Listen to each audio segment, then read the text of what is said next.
शेर अफजल मरवत को गिरफ्तार किया गया। खुद पकड़वा दिया गया। एक भी वकील नहीं था। वकला की फॉर्म में थे, वकला की लिबास में थे, ये थे कोई और लोग। मैं पीटीआई के वकीलों को भी जानता हूँ, मुस्लिम लीग को भी जानता हूँ। वो पुलिस भी नहीं है, पुलिस की फॉर्म में कोई और लोग। पुलिस इतनी जरूरत नहीं करती काले कोट को पकड़ के उठा के ले। पुलिस वालों को भी मैं अक्सर जानता हूँ, जो 20-20 साल से 10-10 साल से कोई स्पाई होते हैं, जासूस होते हैं, कोई दूसरे होते हैं, कोई यहाँ पे सिक्योरिटी होती है, हमारी सिक्योरिटी होती है। वो यहाँ पे कोई ऐसा था ही नहीं जो थे। खोसा साहब को मैं उस वक्त से जानता हूँ जो एक पट्टे पे बैठे हुए वकील थे, बशीर मेंशन में थे, वहाँ से गवर्नर तक पहुँचे।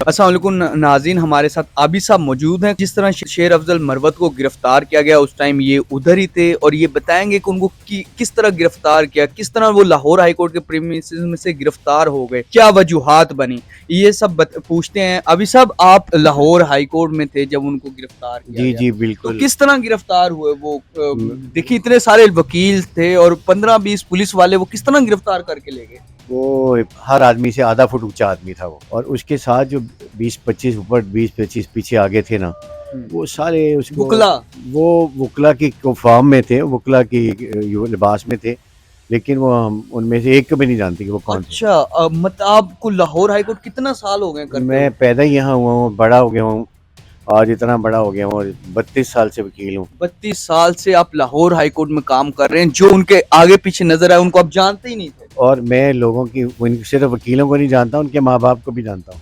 अच्छा, यहाँ ही पला बड़ा हो गया हूँ ना, इतना अच्छा, बड़ा हो गया, तो मैं इनके लोगों को इतना पहचानता हूँ। लेकिन वो वकील नहीं थे, वो वकील नहीं थे जो उनके आगे पीछे वो बार रूम के दरमियान से वो निकला है, और जब वो निकला है तो उसके साथ कोई फोटो उतार रहा है, कोई बना रहा है, कुछ चला रहा है। हाई कोर्ट गेट के पास तक ले गए हैं, वो गालियां देते देते हुकूमत को उन्होंने खुद पकड़वा दिया उसे।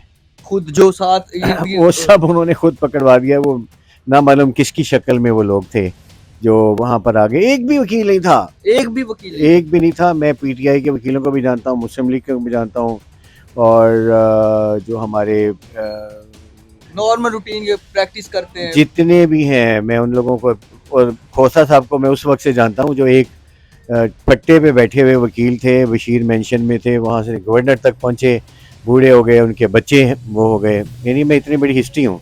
अच्छा। लेकिन इसके बावजूद जो है मैंने ये देखा है कि वो वकील नहीं थे जिन्होंने उसको मरवाया है, पकड़वाया है। 20-25 पुलिस वाले किस तरह इतने वकीलों के दरमियान से? लाहौर हाई कोर्ट पूरा वकीलों से भरा होता है। वो वहाँ वो वकील नहीं थे, वो ना पुलिस वाले थे। वो पुलिस वालों को भी मैं अक्सर जानता हूँ, जो 20-20 साल से 10-10 साल से कोई स्पाई होते हैं, जासूस होते हैं, कोई दूसरे होते हैं, कोई यहाँ पे सिक्योरिटी होती है, हमारी सिक्योरिटी होती है। वो यहाँ पे कोई ऐसा था ही नहीं जो थे। बस वो उसको गिरफ्तारी का एक उन्होंने मोड बनाया था, उस तरीके से उन्होंने गिरफ्तार करके ले गए। पहले थाना मदांग में बड़ा उसको हम लोगों ने जाके देखा। मैं यार खोसा साहब, चूँकि मैं बचपन से उनको जानता हूँ, भी गए आज, फिर वो खोसा साहब उसके कोर्ट में भी गए, उसको पिटीशन फाइल की, नोटिस वगैरह हुए। अभी आप उनके पास शायद इंटरव्यू लेकर आए, उन्होंने क्या किया वो बताएंगे कि ये सब नालायकी हो रही है और एक प्रोग्राम के तहत बिला वजह लोगों को गिरफ्तार किया जा रहा है। कि आदमी लतीफ़ खोसा साहब की क्या हिस्ट्री है, आप इतना जानते हैं? थोड़ा सा बताएं। लतीफ़ खोसा क्रिमिनल लॉयर हैं, तो गवर्नर तक वो चले गए। बड़े वफादार किस्म की पीपल्स पार्टी का मेंबर था वो, और चूंकि मुल्तान में पहला ऑफिस था, फिर डेरा गाजी खान में इनका ऑफिस था, फिर लाहौर हम लोग इन्हें लाए, एक छोटे से कमरे में बैठे फिर यहाँ पे उन्होंने जगह ले ली। उस ज़माने में 6,000 रुपये प्लॉट मरला मिलता था, इन्होंने लेके बना लिया। अब तमाम मुल्क में इनके दफ्तर हैं, और फ़ौजदारी एक ही काम चूँकि इन्होंने किया, इनको आइन वाइन का कोई तलक नहीं था। लेकिन अब चूँकि गवर्नर बनने के बाद आइन पढ़ना पड़ा, देखना पड़ा, तो आइनी रिटें भी कर रहे हैं। बेसिकली ये फ़ौजदारी केसेस में हमारे यहाँ पंजाब का बादशाह वकील है, और बड़ा अच्छा वकील है, बड़ा समझदार। उसी तरह उसका बेटा है, उसका बेटा बाप से भी ज़्यादा लायक आदमी, खुरम बाप से भी ज़्यादा लायक आदमी है, बड़ा अच्छा। लेकिन ये कि वो बड़ी उसमें बैठा हुआ है ना, बेरी के दरख्त के नीचे छोटे दरख्त नहीं लगते, तो वरना खुरम बाप से भी ज़्यादा लायक अच्छा बच्चा है। और मैं समझता हूँ, और वो एक और हमारा उनके घर में मुल्ला पैदा हो गया, बल्लेग शेर, वो मौलाना साहब हैं, उनके भी भाई हैं वो मौलाना साहब ही हैं। लेकिन जो वकील खोसा साहब हैं और खुरम हैं, वैसा वकील कोई नहीं। जी, तो नाज़रीन, आबिद साहब मौजूद थे। इन्होंने बताया कि जो कल जिस तरह शेर अफजल मरवत को पकड़ा गया, वो बाकायदा वो आगे पीछे वकील नहीं थे, वकीलों की शक्ल में कुछ और लोग भी नहीं थी, पुलिस भी नहीं, वो पुलिस भी नहीं है, पुलिस की फॉर्म में कोई और लोग थे। पुलिस की फॉर्म में भी कोई और लोग थे? वो लोग नहीं, पुलिस नहीं है। पुलिस नहीं थी? पुलिस नहीं है, पुलिस इतनी जुर्रत नहीं करती काले कोट को पकड़ के उठा के रख लें।